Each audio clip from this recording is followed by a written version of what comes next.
This is the 38th CALLERLAB Convention. Today is Monday, April 18th, 2011. This title of this panel is Sussing the Floor.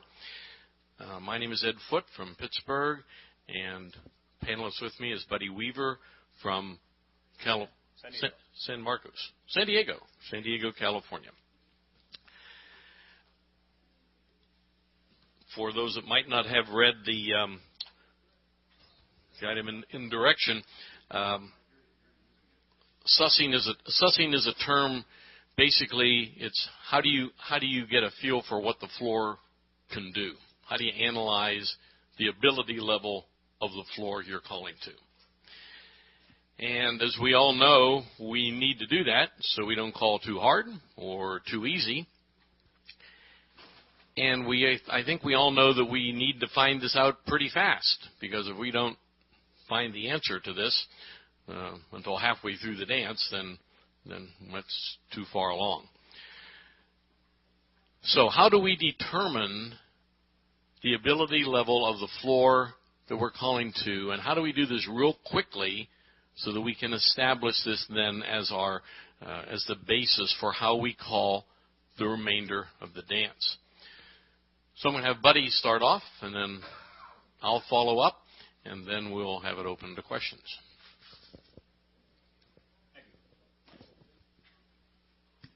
One, two, three. Okay, thank you very much, Ed. Sussing a floor to determine what the floor can do. There's going to be a number of factors involved. There are factors such as what the dancers are capable of doing, and the second factor is what the caller is capable of doing. And those two cannot be separated. From a caller standpoint, I believe that when you walk into a dance, you have to have a plan. You have to have a plan. You're either planning on letting these folks smile and enjoy themselves. You're planning on giving them tough choreography right out the door. You're planning on teaching them something every night, on every tip, all night long. If you fail to plan, it's the same thing as planning. You've just planned to fail. Make no mistake. If you walk in there, say, I'm going to fly by the seat of my pants, I have so darn much talent, I don't need to plan this out. You're wrong. You are doomed, I want to tell you. Once you have established your plan, you go into this, what I call 2 stages. Stage 1 would be the assessment stage, the observation. And I like to get into a dance early. Here, most of the dances that we do out here in California have pre-rounds. Do most of you folks have pre-rounds before your dances? Pre-rounds are an excellent time to assess the floor. I like to get in there early. I want to be set up before the round dance cue starts, because I don't want to be making a lot of noise. That's just a respect issue for me. But I also want to be able to kind of step back and watch the people. And here's the things I'm watching for on the pre-rounds. I'm watching for the average dancer's mobility. That's a big issue. Age is a factor, but there are other factors that affect people's mobility. I watch the pre-round dancers for rhythmic movement.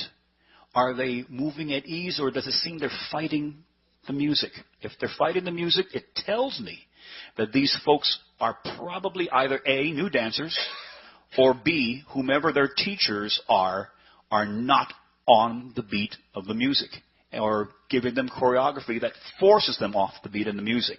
And that's going to tell me that I have to modify my presentation, which I'm going to get into just a bit.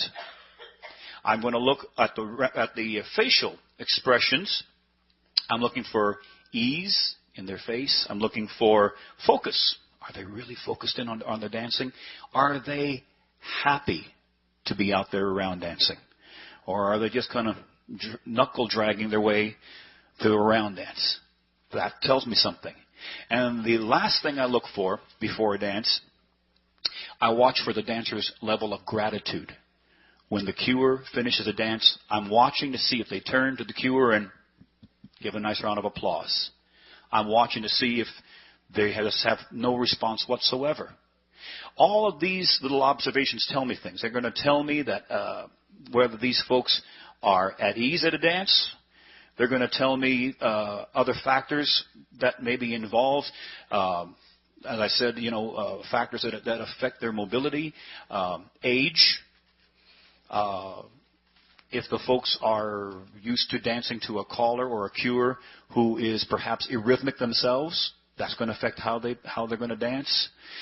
When I get into the first tip itself, and now this is the stage that I call the presentation stage. We've gone past observation. We're going into presentation. And presentation is going to come up a couple of different ways. First of all, in the first tip and also before the first tip.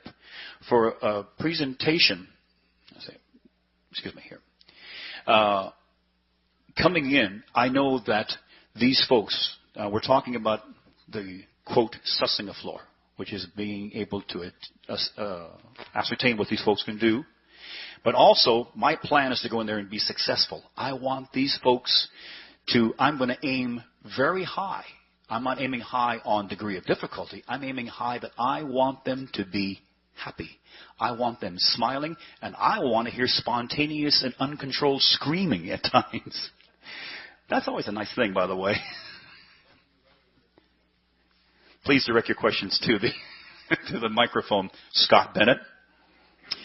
First tip, I'm going to come in there for one thing. I want to dress well, because I want to be able to command their respect. And if you're coming in a little sloppy looking, you're not going to command their respect. I want to be prompt. I want to start my first tip right on time. I don't want to be 8:01. I might be 7:59, but I want to be prompt.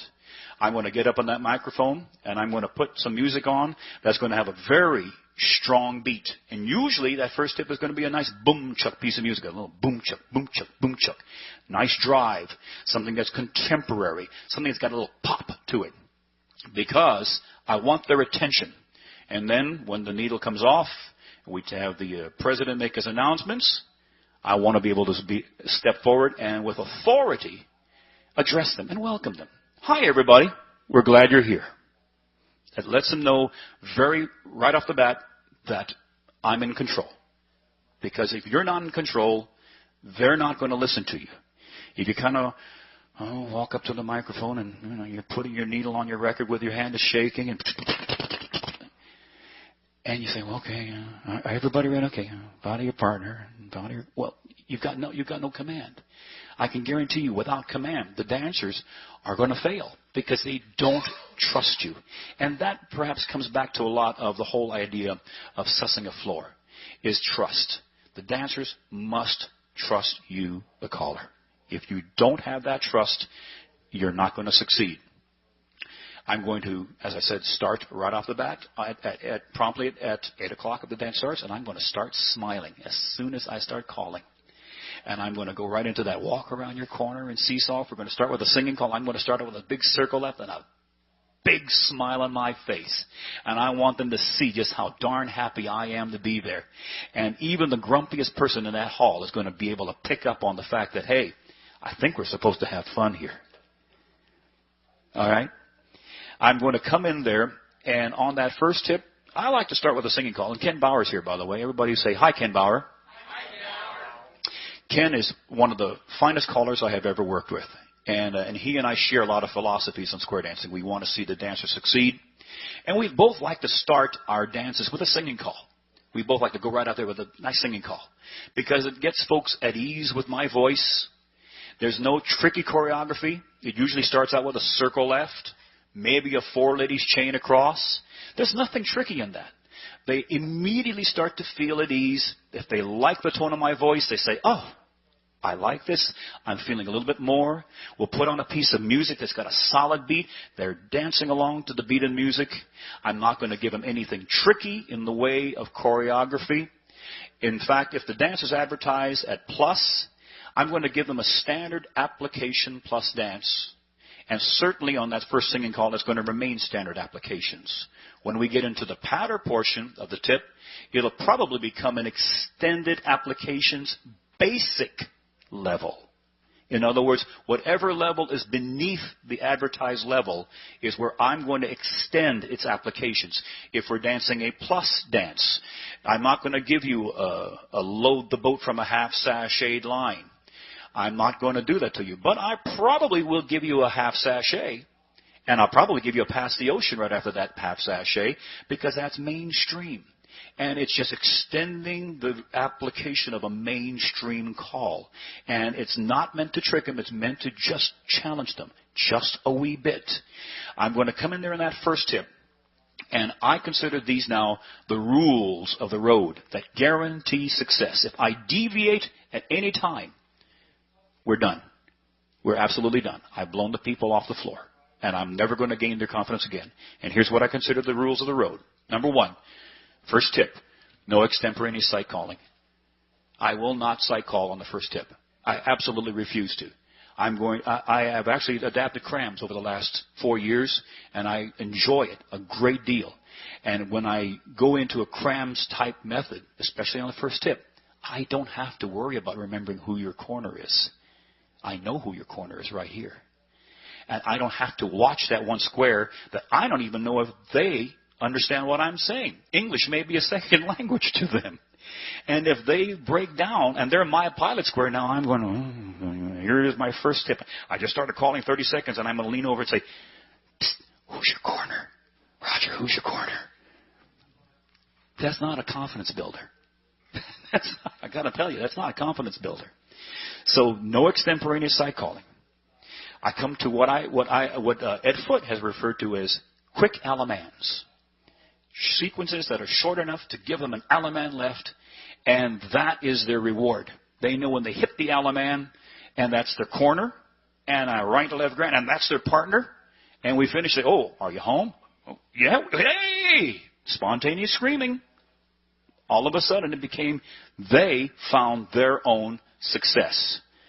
I also follow the clear call without filler method, which is to say that I don't like filler. I don't have to say head square through in the middle, in the middle, in the middle, and to get four hands around to Badosa do and all the way around to an ocean wave and a balance forward, blah, blah, blah, blah, blah, blah, blah, blah. Because I don't know how many of you folks out there, I don't know how many folks in the audience have hearing impairment. And if you have a hearing aid, then all that stuff becomes white noise. And I don't know if you folks are aware of this, but if you're calling to dancers who have hearing aids, white noise equals a white knuckle ride for them. The more blah, blah, blah, blah, blather coming out of your mouth, they're just grabbing on, they're just barely holding on. They're scared to death because they can't understand 50% of what's coming out of your mouth. So it becomes a head square through, and I'm going to let the music play. Round the corner, do a do-sa-do. Let the music play. Make a wave, girls trade.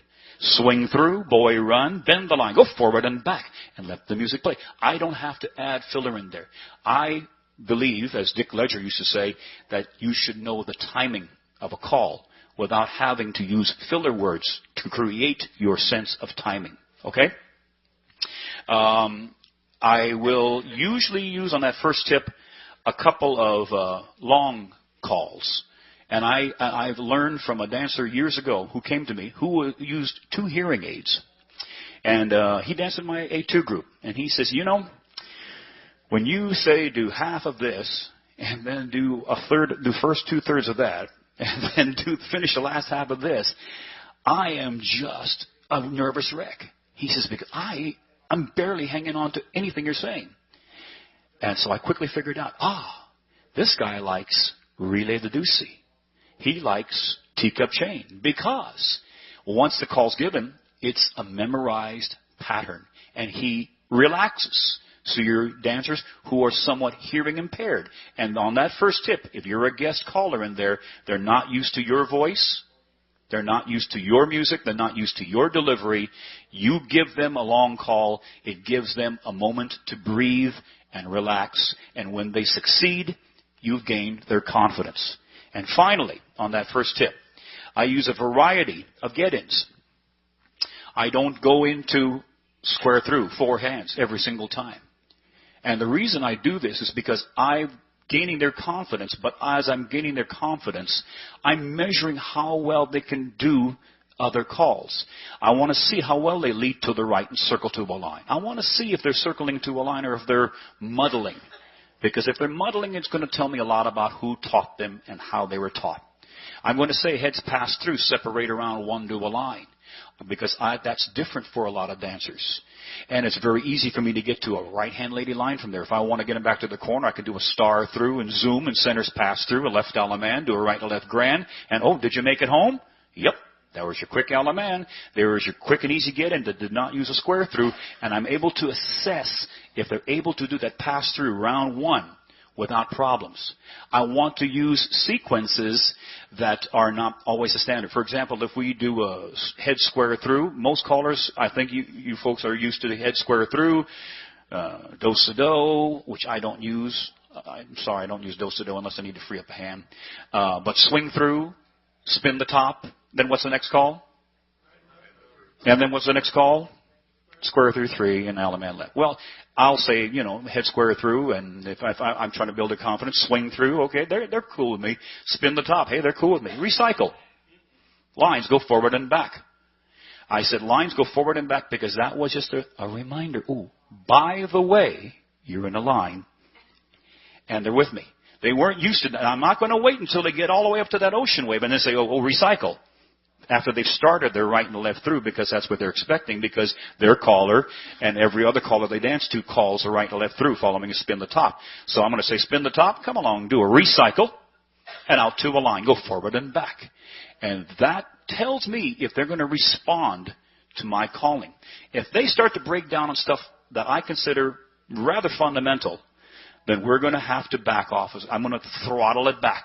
I'm going to throttle it back a little bit more until we are at the point that I can give a call and give a command and give it with perfect timing and enough pre-cueing on it that they're able to execute it without hesitation. Because that is, without hesitation is going to be the big thing. And I did say, I'm sorry, I missed one other thing. One other rule, and this is a very important one. This one is an absolute rule on that first tip. Short tip. No more than once through a record if you're using a record. If you're using a computer, there's a little button on Square View marked L. Press it when you start that patter record. It goes through once and it stops. It will not loop. Looping is one of the biggest mistakes that many callers make, and one of the biggest disadvantages or disservices we do to our dancers. Because it just rambles on and on and on. And the dancers, if you kill that tip after the first 3 minutes and 45 seconds, they want more. Great. Wait 2 round dances and come on back. I'll be waiting for you. And they'll come back. I finish that tip. I go back to reassess my observations. All I did in the very beginning. I watched for their average mobility. I watched for their rhythmic versus irrhythmic movement during my calling. I watched their facial expressions, ease, and I watched for their gratitude as I finished every component of that tip.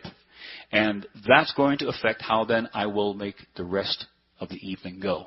Because I'm going to throttle it up a little bit at a time, but I'm not going to throttle it all the way up in the first tip.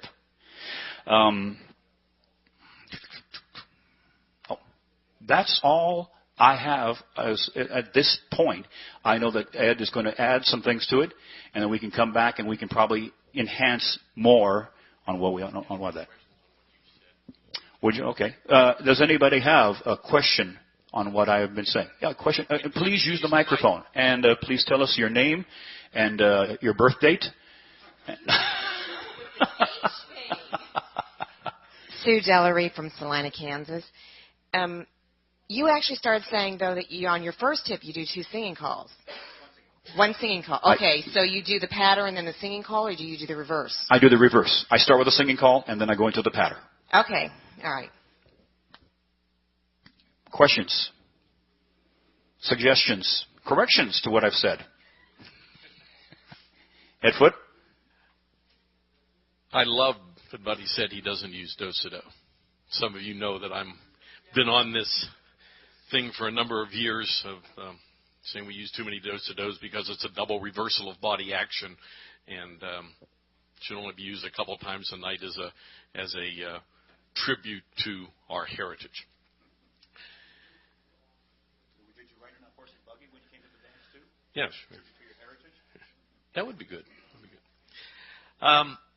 So how do we judge the ability of the floor when we get up to call the first tip? one of the first things I look for is how good do the dancers look doing the calls that they feel they know well. Do they look nice and sharp and precise, or are they kind of just slobbering along? If they're slobbering along, then they're going to slobber the whole night, and I'm not going to be able to call a lot. If they look good and sharp and precise, that tells me something. Likewise, something that Buddy said, where he watches the pre-rounds. Now, I'll watch pre-rounds for a couple reasons. One, I want to identify all my primary couples for sight calling for the rest of the night. And here they are just parading right in front of me. It's just beautiful. But also I want to see how well they dance their rounds, like Buddy said. If it's a high-level pre-rounds, some clubs I know in New England, they'll have the majority of their pre-rounds, maybe levels 3 and 4. Well, it tells me that may carry over to the square dance floor. If the level of the pre-rounds is 1 or 1/2, why then that tells me something else. So my first thing is I want to visualize how good did the dancers, how sharp did the dancers look doing the calls they feel know well. Pass through, wheel and deal, double pass through, do they look sharp and precise? When I call pass through, wheel and deal, I also look for a second thing. Are the dancers taking hands? Have they been trained to take hands? From lines of 4, when we pass through, they should momentarily touch hands before they do the wheel and deal. If they don't, they're still going to be successful on the wheel and deal because they've heard this call thousands of times. But I'll notice if they didn't take hands, and that tells me, you better watch out further down the road. Can't call some material that where taking hands is important because they haven't been trained to take hands. So that's the second thing. Third, do the dancers move well to the music?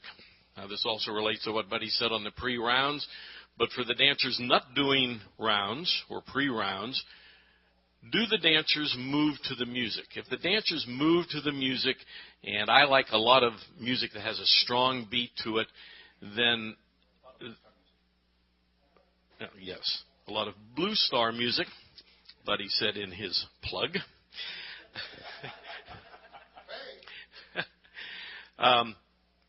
Do the dancers move to the music? If they move well to the music, they're the odds are I can push them a little further down the road. I can up the level a little bit. If they don't move well to the music, then I have a problem. One of our big problems in square dancing today is that the majority of what we call square dancing is no longer square dancing. We don't have square dance, we have square walk. People just walk around the floor, kind of meandering around. Well, they're not dancing, they're walking. And I see this. You can't believe how often I see this in my travels. So that's a problem. So when I find a floor that dances to the music, wow, I'm impressed. And that tells me I can do something with them later on. I like the idea of that Buddy mentioned, the half sashayed past the ocean, which I'll probably hold off and do that in the second tip to see how well they do. But that will tell me whether they can handle that kind of material. If it's a plus dance, I'll always call teacup chain in the first tip. And everybody sails through it with no problem. Then I call men's teacup chain. And I look and see how well the men do this. Now, granted, some of the men are going to have trouble or they're not going to look good. So I make this a big joke and fun thing. I don't want to have it be a trauma for the men. So if the men are successful, if most of the men do this well, then I know, hey, I got a strong floor. I'll remember that for further down the road. If the men all have difficulty, then I'll say, well, who are the winners? Boys or girls? Girls, and girls all cheer. But if one square of men did really well, then I say, but this square over here, the men were the winners. And so we name these men honorary girls. And everybody goes wild, So I've done this to tell me how good the floor is, but I've made it fun for them so it doesn't feel like I'm pressuring them, well, you got to do a men's teacup chain. The combination swing through, boys run. The whole world does this. So I call swing through boys trade.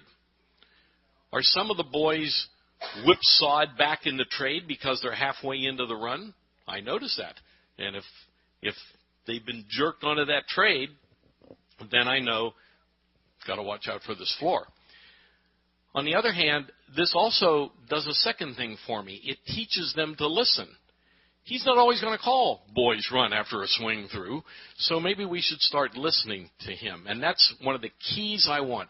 I want them to listen to me. If this floor will listen to me, I can get them to do anything. And if they won't listen to me, I can't get them to do a thing. I'll be lucky to get them to circle left. So I want to train them early on to listen to me. What are some other ways I use to judge the ability level of the floor by how well the dancers listen, and at the same time training them to listen if they haven't been used to listening? First singing call, I always call circle right. But I don't say it too clearly. I say circle right. I kind of underdo it under my breath. I want to see how many people pick that up. Thank you, Father. So I want to see how many people pick that up. And it's kind of a joke, too. And some of the people are saying, oh, he said circle right or circle. And they're debating in the square. And then I tell them, well, you have a 50-50 choice and this kind of thing. But it tells them, number one, they have to listen, and tells me how used they are to listening. Second, I usually start off the second tip. I say Alaman left, Alamo style. Everybody circle clockwise. Now, nobody breaks down on that, usually. But it trains them that they're going to have to listen. And by me training them to listen, that's going to set me up for down the road where I can call a little more interesting material. From parallel ocean waves, normal parallel waves, girls in the middle, boys on the end, I will call swing through, all 8 circulate. The boys are in the middle. Can they handle that? A lot of floors can't handle that. And if I call swing through, all 8 circulate, if they can't handle it, I know I'm pretty much an easy level all night. Now, if I see they're breaking down on it, I will immediately say boys in the middle, so I save the floor. I don't just let them crumble.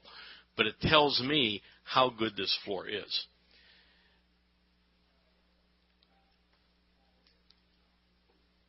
And I really shifted onto my second topic here. We were talking about listening and training the dancers listen. Now I'm on to material, specific things of material that I call to see how good this floor is.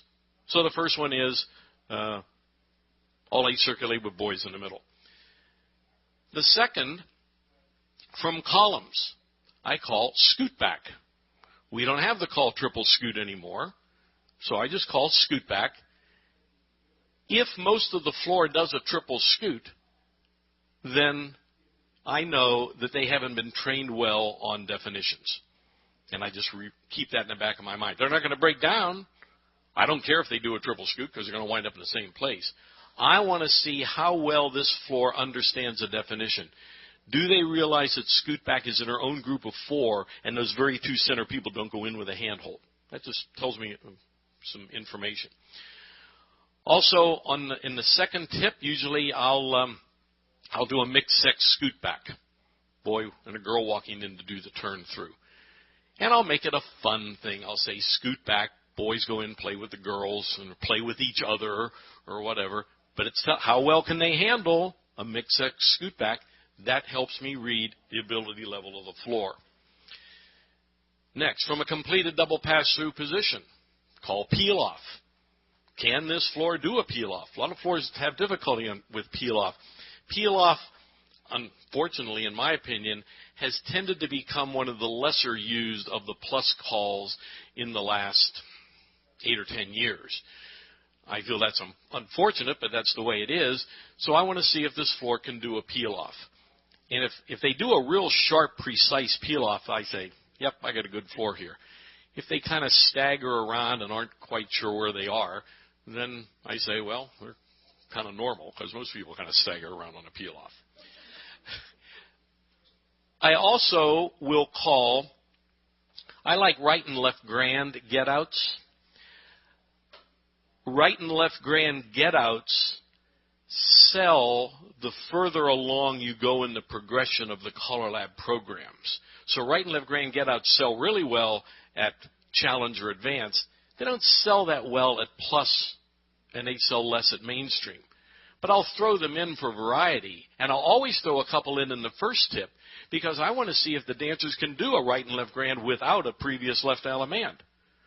Are they so shocked that they've heard right and left grand they just freeze? That tells me something about the ability of the floor. If they go right into the right and left grand, then I say, fine, that gives me some more information. So we've looked at what I look for initially of how good do the dancers look initially. Have the dancers been trained to listen, and what I can do to help train them to listen. And third, material that I call that tells me what kind of ability level I have on the floor. I would like to know the total ability level of the floor by the end of the first tip, but I usually don't because I follow Buddy's rule. First tip, very short. Now, his rule is 3.5 minutes because that's the typical length of a patter record. I'll probably go 4.5 minutes. That doesn't give me a lot of time to get my information, so I allow myself halfway through the second tip to get the final answer to the question, how good is this floor? Now, that's just my personal thing. Many callers would say, well, you better know it halfway through the first tip. Fine, but I can't, with my style of calling, I don't know it. I can't find it out that fast. Okay, comments, questions, anything on what I've done here? Everybody agrees with everything I said. I cannot believe this. No response at all. One thing that Ed did say, and reflecting on some of the things you were talking about there, and how dancers respond to some of the calls, and this is as you start to assess dancers, and I found this to be very true, and I'm sure you have too, Ed. I used to say that, oh, gee, there's no such thing as a bad dancer. It was just a bad caller who taught him. I'm going to go a step further. I don't think there's such a thing as a bad caller either. It's just a caller who just hasn't taken the time to get really better at what they're doing. That's just my feeling on it. Okay. And it doesn't take a genius to break a floor down. It really doesn't. I could probably go out on the strip right now and find 3 people who'd come in here for $5 and break a square down for you. But I figure it takes a genius to get folks to feel who walked in there. Maybe they've had a bad day. Maybe they've spent the entire drive to the dance just arguing with each other. Maybe they just lost their job. Maybe somebody had their meds changed this week and they're just not feeling themselves. And I want that first tip to just go so well for them that they've just had everything that troubled them melt away. That takes a genius. Nothing else does. And if you disagree, you're in the wrong room. Now that we've determined you are a genius? I was referring to you. By the way, do any of you have any techniques for determining the ability level of the floor early on that you use that we haven't mentioned that you would like to share with the group? All right, good. All right. So Ed and I are going to kind of add and take what we've said so far and maybe expand a little bit more on it. I'm going to give you some experiences that I've had as a caller, and I've been calling for 33 years, so I'm not by any stretch of the imagination a seasoned old-timer. But I've had the pleasure and privilege of working with both large groups and small groups. And small groups give you that opportunity, and if you work with small groups, and I'll define a small group as 3 squares or less. 3 squares or less gives you that opportunity to really get to know folks one-to-one. And you get to know what their shortcomings are. Because if you know what their shortcomings are, then you can quickly figure out what their strong points are. And I can think of a couple of different groups. In one instance, we had this one gal, and her right leg, as I recall, her right leg was just stiff as a board. And it was a huge mobility issue for her.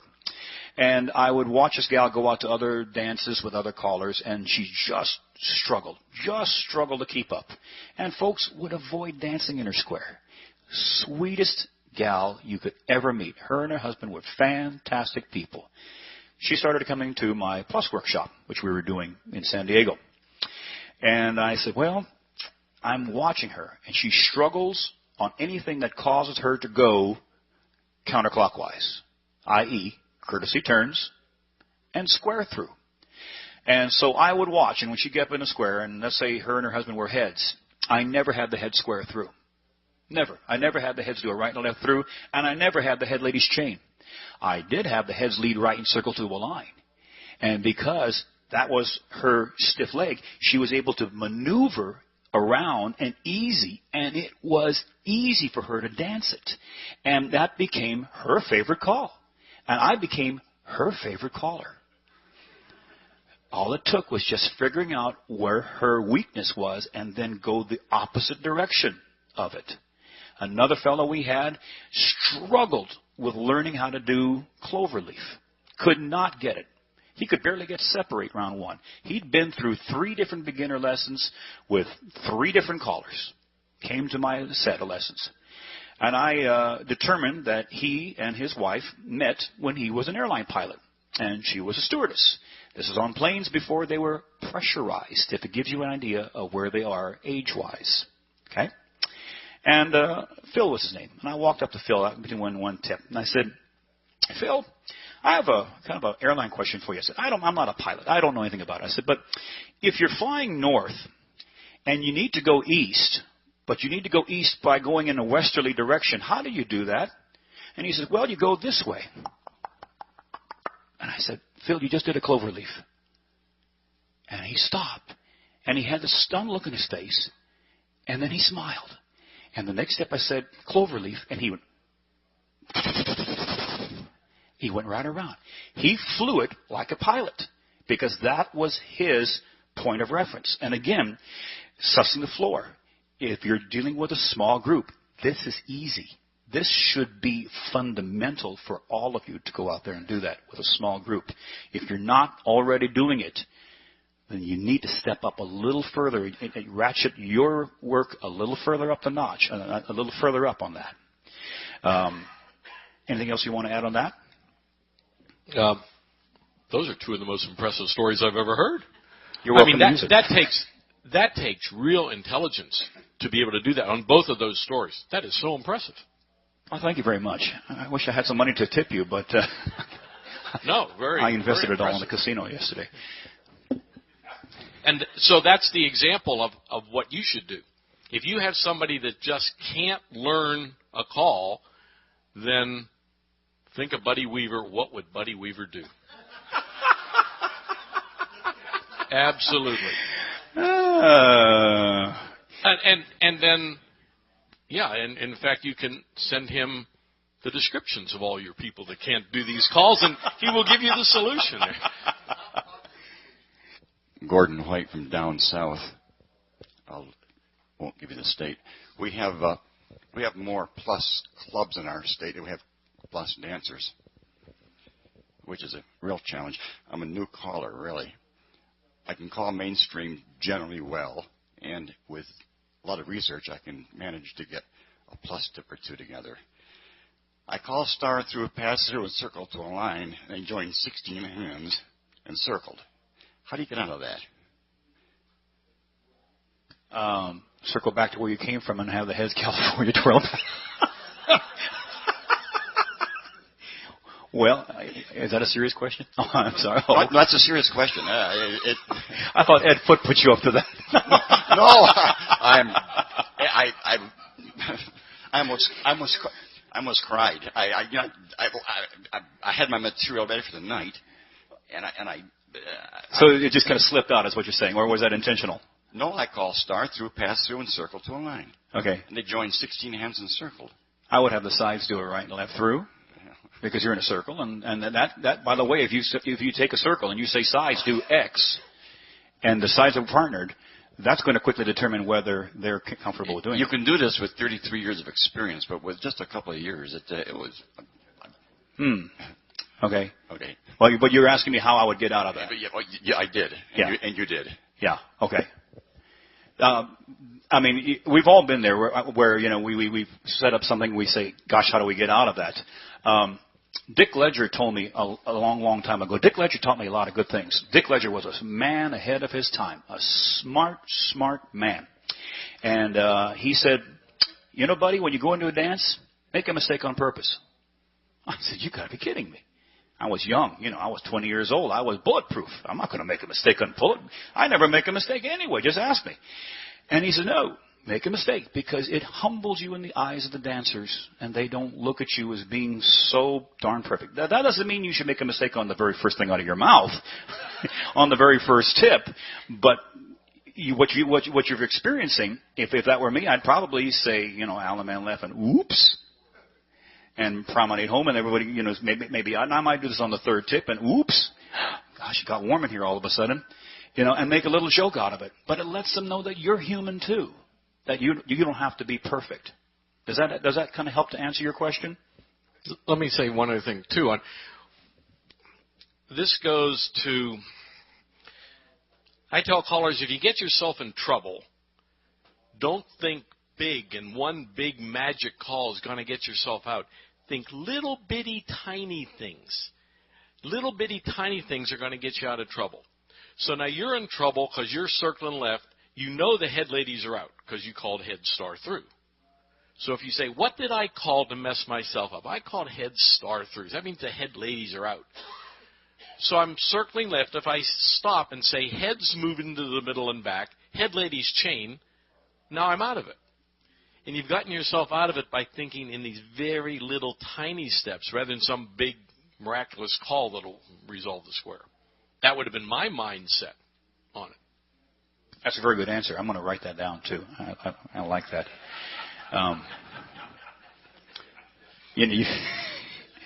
I want to kind of expand, too, a little bit, because we talked about, you know, sussing on the first tip, and you started going into succeeding tips, and that becomes very important. I think because in previous sessions, the discussion had kind of been limited to, you know, ascertaining what folks can do in the first tip, but really, you know, once you get past your first tip, you don't say, well, gee, I got them in the palm of my hand. Second tip, right out of the bat, you say, okay, side ladies chain 3/4, and now the girls work as couples, teacup chain, and, you know, you just can't jump right into that, brothers and sisters. You kind of have to... Sides work as couples? No, side ladies chain 3/4. Yeah. I'll say it slower. You can write it down.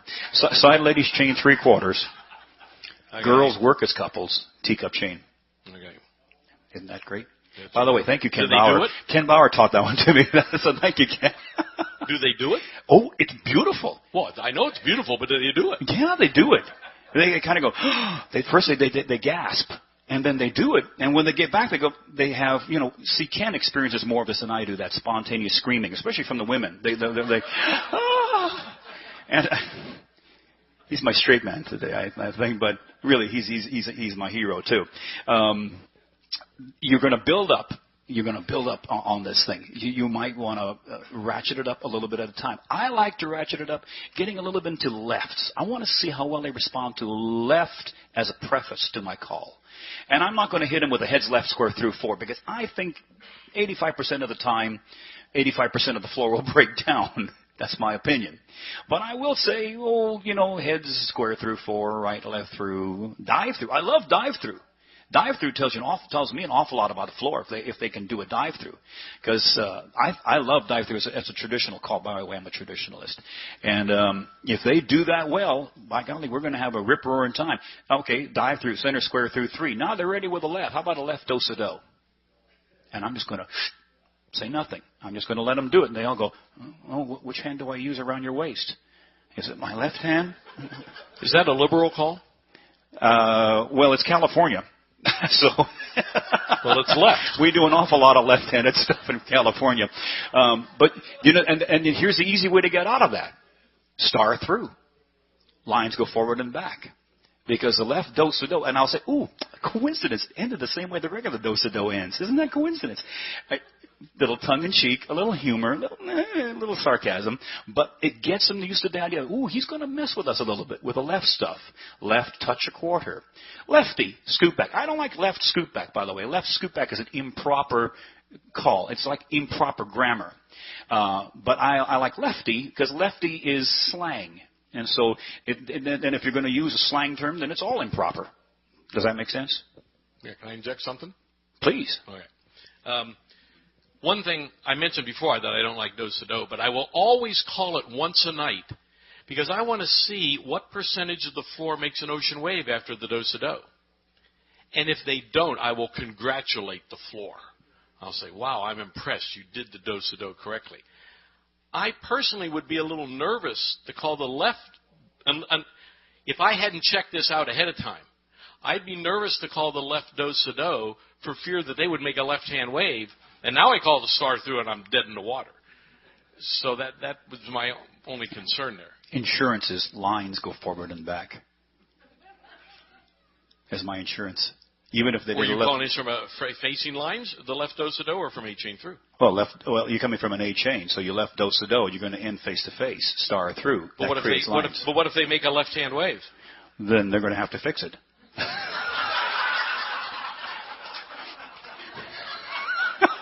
Yeah. Any other questions?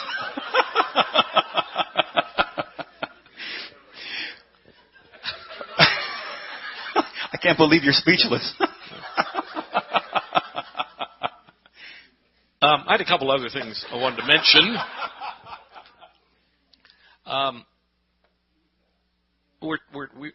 Buddy raised the issue of being happy and having the dancers smiling, et cetera, et cetera. It's important that you're happy. That you're happy and you're smiling. And that you feel good about the dance. And we're talking about the ability level of the floor. So in order to keep myself, if I go in, somebody's told me ahead of time, boy, we're a good club. We can do all this stuff. You can call it stuff. Great. And I go in there and I call some things a little further along than I might normally, and they break down. No, it's a downer for me. I don't feel good. So my mindset when I go into any dance is I want to under-anticipate the ability level of the floor. I go into almost every dance saying, these people can't do anything. They're going to have to prove it. Now, if they do nothing, I don't care. Because I already planned for that. So I'm happy. And if they do show me stuff that they can do well, then I'm happy too. But that's how you keep yourself happy. That's how you psych yourself out to being happy. Underestimate the ability of the floor before you go in, then you're never disappointed. I like that idea. I do. I know I started when I said that I go in with a plan of aiming high. So you may underestimate their ability to dance, but I'm going to overestimate their ability to smile and have a really good time, because that's I want to set that bar really high. Would you mind if I use a couple of audio samples? No. Oh, okay. All right. Anything that you do is wonderful. You got to talk to my wife. Happy music really sets a tone, and I hope you don't mind, because I think music is a very important part of square dancing. And this is not a music session, so I promise I'll keep it brief. But I do want to say a couple things about music. Music to a caller is like a hammer to a carpenter. If a carpenter doesn't know what to do with a hammer, he's in the wrong line of work. And it's the same thing for a caller. You need to know what the music does, not only for you, but for, more importantly, for the dancers, because they're the ones who are going to respond to it. This is kind of music I might start out with if I were starting out with a hoedown. I think this is happy music. It's bright. It's pop. And it's got phrasing, too.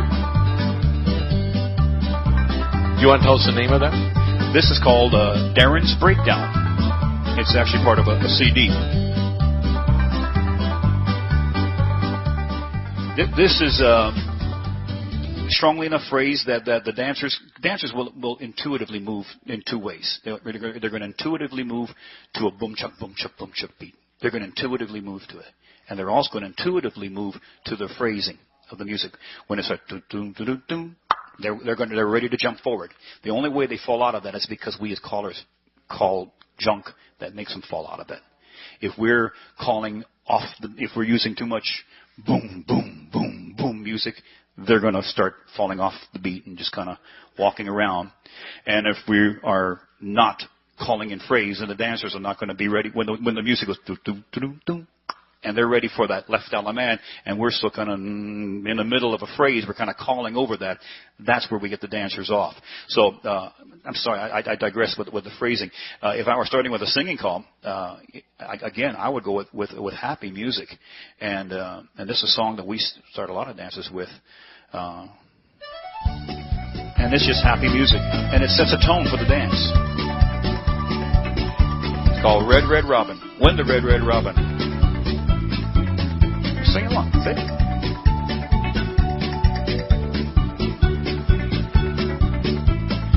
I like to start a whole evening dance with this song because it's hard not to smile when you're singing, number one, especially if you're singing this kind of song. Well, wake up, get out of bed and live, love, laugh and be happy. And everybody's kind of singing along, and it's very difficult for them to be a grouch at that point. And if they're not a grouch, they're listening to me because they're waiting for me to make them smile a little bit more. And the only time that I'm going to lose them is when I do something stupid. The minute I do something stupid is when they're going to stop listening to me. And if I do a little bit of gotcha, and I do another gotcha, they're going to stop listening to me. If I start using choreography, that's be over their head because I want to show them how brilliant a choreographer I am, they're going to stop listening to me. If I start having them stand around, two couples stand around a whole bunch while two couples dance, and then, hey, element left, they're going to stop listening to me. Because there's no flow. There's nothing to keep them interested. If I don't do anything stupid, I can count on having their attention all night long. Now, we've been talking, again, a while. Comments from you all. Any comments or things you want to add? Robert Morris from California. You've been talking about the dancers coming in bad moods, grumpy and all that. Well, what happens if you have just came from work and you are pissed off royal? You can't take it out on them. What do you do at that point? Come to the dance in a different car than your wife. Well,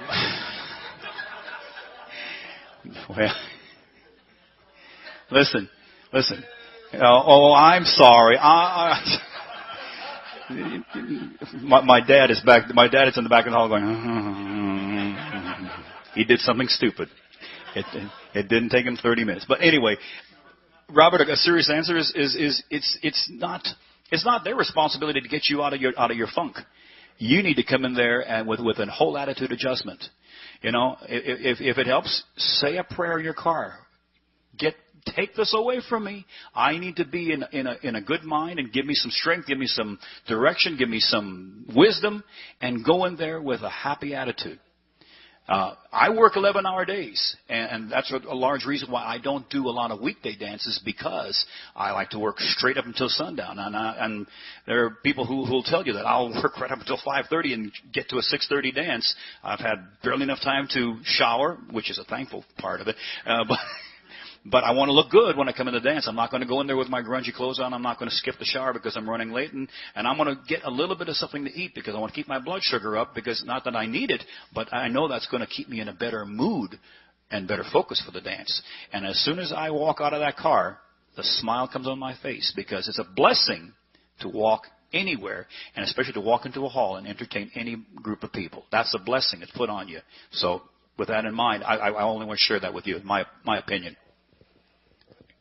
You have to hang on. Okay. Technique I use when I'm having one of those days. Oh, I'm sorry. This is Bruce Lowther. I'm from Salem, Oregon.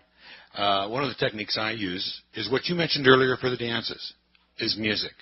I put on some bright music, something good in the car, something that's going to make me happy music. And that helps me bring myself up and get ready for the dance. There you go. Robert, do you have another comment? Question? That actually did happen to me one night, and I somehow I concentrated on my class on what I was supposed to do, and at the end of the dance, I said to him, I had a very bad day at work, and I'm glad I did not take it out on you. Because if I would have done that, from my point of view, my calling career would have been over right then, because they don't deserve me beating up on them because of what I had. You're right. I think I'd like to take that a step further. I mean, I have the opinion that's kept me in this business is that I live vicariously through the dancers. If they're experiencing a great time, I'm experiencing a great time. If they're having a terrible night, I'm going to have a terrible night. And so regardless of how I felt coming in there, they're going to smile and they're going to laugh and I'm going to smile more and I'm going to laugh more and we're going to have a great time together because we're a team. And then, at the end of the dance, I might turn to you and say, thank you for making my night wonderful. You've really made my night. By the way, I'd like to just say to all of you right here, you made the last hour just absolutely wonderful. If it weren't for you, I would have been sleeping. So thank you very much. He's saying, oh no, he said it again. Hey, Paul Angus from New Jersey. I've been calling almost 3 years. Maybe it's a New Jersey thing, but I find myself assessing the floor every tip. Because the mixture of dancers, the dynamics change with each tip. And while it worked well the first time, I can have a completely different mix the second time. And I have the benefit of knowing the dancers. They float from club to club. But when you're familiar with the dancers, you can sometimes know what you've got before you even start calling and work with it that way. That's a very good point, too, and I'm going to take that and run with it. Would you mind? Because I know a lot of you folks go out and do festivals, state festivals, where you have one tip to do, correct? Or you're at a convention, you've got one tip to do.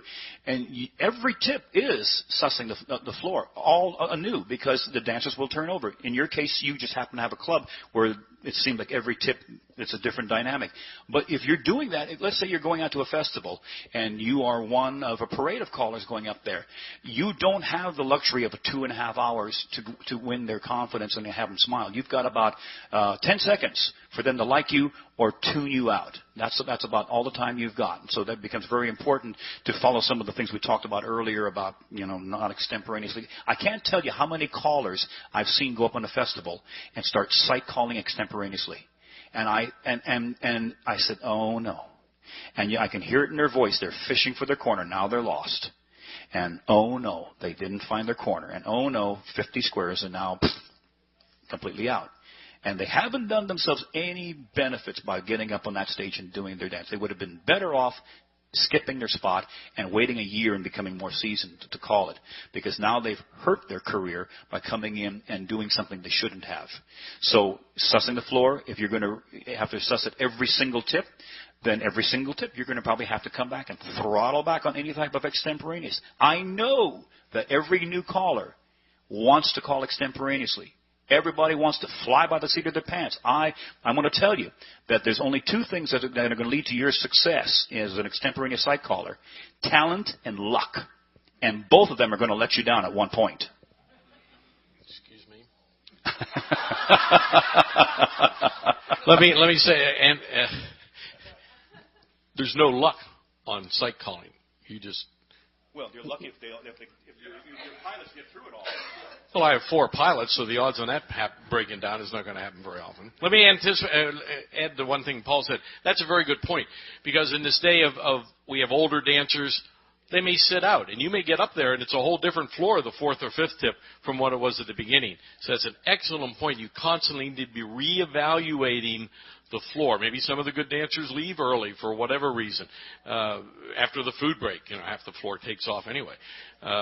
So that was a very good point, to be reevaluating the floor at all times.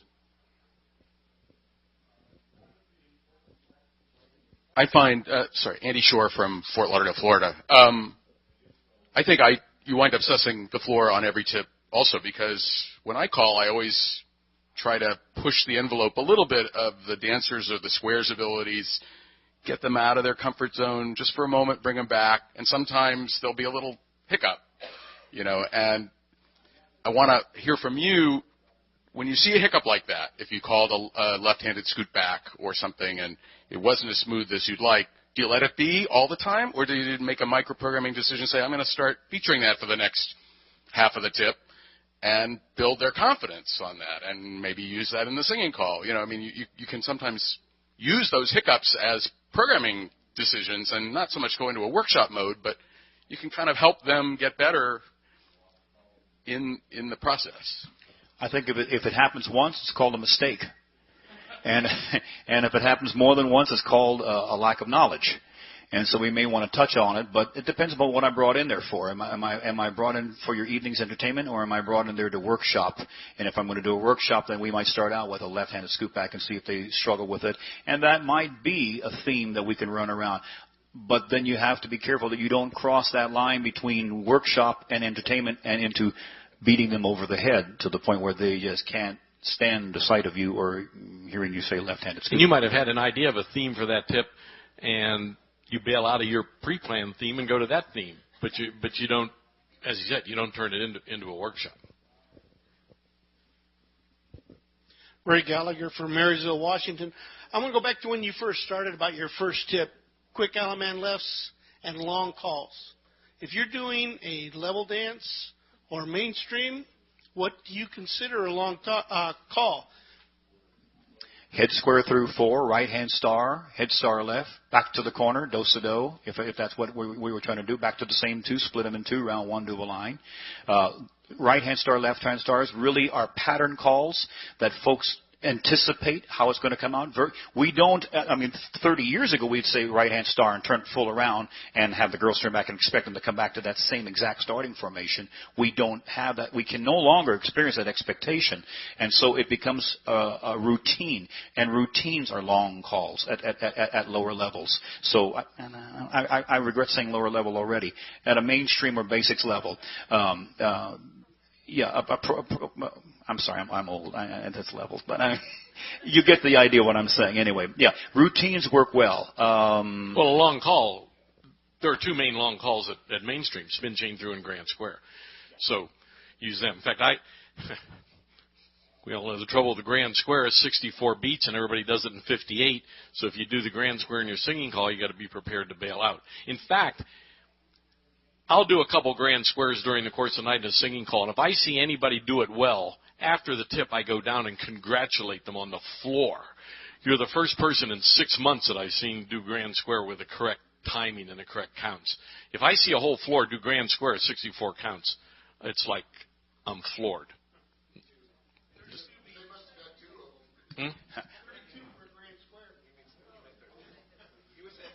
I say 60? I'm at 32. See, I call 2 of them. It's no wonder your dancers. How old are your dancers that are doing this grand square in 64 beats? Yeah, right. They're pretty old, aren't they? I guess so. See, my father went during his day, and if he'd say side space grand square, and he hit it on that phrase, and if they were a little bit ahead, he'd whoop that needle right off the record, and he'd say, "Young man, you were rushing." And he'd put the needle back down, and 25 squares would start up again, and they'd hit that grand square beat, and nobody would dare to get ahead. So he was into fraternities? Never mind. Do we have any other comment out here? Right back here. You have a comment? Oh. Sure. Stars are a very good way of assessing the floor, assessing the floor too, because so many people just don't know what to do when they're finished with the second star and they're supposed to go back to their corner. They don't know how to follow. You have to say, ladies, just follow the boys. Boys, make sure you know what you're doing. You know, stars are a problem. Stars and circles are what we call off-the-grid calls. And they are so uncommon in square dancing, and I'm afraid they're becoming archaic. And I hope they don't, because they really are effective tools. And if at a mainstream dance or a mainstream workshop, I love going back and using a lot of the older, what we would say traditional type of material, which involve a lot of stars and star promenade. Venus and Mars stars work really well. I love things like that. Circles, those types of actions that they're not linear, and dancers struggle with that. Something as simple as saying, head man, take your corner, girl, go forward and back, and then square through 4, and then split the couple in front of you round 1 to a line of 4. And if you're following me in your mind, you've created a line of 4. Your partner is directly beside you. You are in a partner line, but you are not lined up with any wall in the hall. You're looking at the corners of the hall. That's right. What we would call in high-tech terms at challenge levels called cattywampus. See, we couldn't get away with. He can get away with calling that. We can't get away with calling that. They all break down. But he can do that. Yeah, comment. Scott Bennett, Oklahoma. Sometimes you get in a situation where half the floor is hot. They can do just nearly anything. And the other half of the floor, Hotter? eye rolling. And I find myself in that situation quite often, and I look for things like calls like wheel around or something that everybody should know, but nobody does. And then it puts everybody in the same basic learning or feeling like learning mode. Do you think that that's a negative, or is there a more positive way to adjust that? You know, I know once upon a time in square dance calling, we relied heavily upon the term like should know. But you should all know how to program your DVRs at home. I bet you a lot of you don't. And I should know how to, program my cell phone, and I don't. So I'm hesitant to rely upon the should know. I don't necessarily think that going into a call like that is going to build their confidence. You have half the floor that's weak and half the floor that's not so, that's just smoking. I might scatter them. I might have, especially if now. And here's another suggestion too. I didn't even think about it. I'm sorry. I'm just speaking as I'm thinking out loud. But I know here in Southern California, when clubs, and John is here, and she'll tell you, clubs come in as visitations. They tend to dance in the same club. The same club just, they won't mix. And that there's a term for it, codependent. Codependent. They make mistakes because they're so codependent upon each other. Now, one's expecting the one to make a mistake, and so they will. And so I'll maybe scatter them out into two couples. Promenade out of your square. Promenade everywhere. Promenade anywhere. Find one other couple. Just you two couples join hands and circle left. Stop when you're both heads. Heads go forward and back. Heads do a right and left through. Same two, flutter wheel. Same two, reverse flutter. You're doing wonderful. Pass through. Take your partner's hand. Move on. Find a better couple. Two couples join hands, circle left. You laugh, and they laugh too, and you do that, and you do that a couple of times, and now they've moved on around the hall, and now you say you got your two couples circling, and say, great, you got circle left, two couples circle left. Pick up another circle, two circles together, circle left. Oh, I'm sorry, you got too many circles over there. That's too many couples. And they kind of laugh. Well, they'll just split them up. Okay, now you got them into a regular circle. Alaman left, come back, stop. You're home. Introduce yourself to your new corner. New heads go forward and back. New sides go forward and back. Bow to your partner. By your corner, let's do a singing call. And now, if you're not a Buddy Weaver and can't do that, anybody can do that. I challenge you right now. I challenge you right now that you can do it. And they will do it. And I want to hear back from you in 3 months. I want your email address. I'm going to email you at 2 o'clock in the morning and to see if they actually did it. So let's come back to your point. 50% is hot, 50% is cold. What do? Have in your mind some pre-planned things for when that, it's going to happen at some point. So have some things written down that you're going to do when that situation occurs. I would not use wheel around. If the cold people, if they're cold on regular stuff, they're going to be frozen on a wheel around. So you don't want that. But have some pre-planned things. Maybe some gimmicks where things were, lines of 3 or something, just that everybody's going to do, and even the weakest people are going to do, and the strong people, it's going to be something different for them. Yeah. Side lady chain 3/4, and not the teacup chain. You're just onto that teacup chain. What else was I going to say on that? Some pre-planned things like that, and also strong music. Because the good dancers want to dance to the music. If you have real upbeat music, then they will get part of their joy of the dance will be dancing to the music because they know how to.